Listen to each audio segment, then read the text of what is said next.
కూటమి ప్రభుత్వంపై తీవ్ర విమర్శలు చేశారు చెవిరెడ్డి భాస్కర్ రెడ్డి. ఎన్నికల హామీలను సీఎం చంద్రబాబు విస్మరించారని ఆరోపించారు.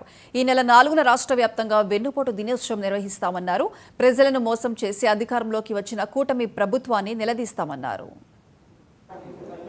ఒక నిరంకుశ పాలన, ఒక ప్రజా వ్యతిరేక పాలన ప్రారంభమై ఏడాది కావస్తున్న సందర్భంలో ఇచ్చినటువంటి హామీలు ఏవైతే ఉన్నాయో, ఎన్నికల ముందు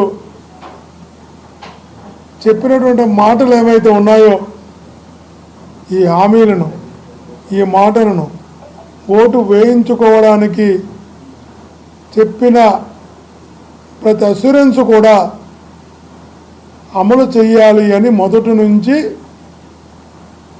వైఎస్ఆర్ కాంగ్రెస్ పార్టీ డిమాండ్ చేస్తూనే ఉన్నది.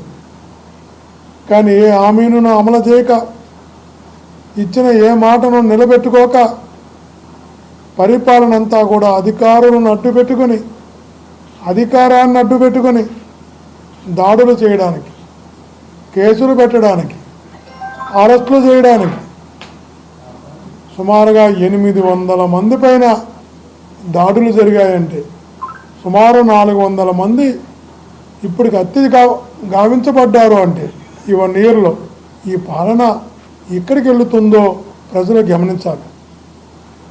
ఎంత దుర్మార్గమైన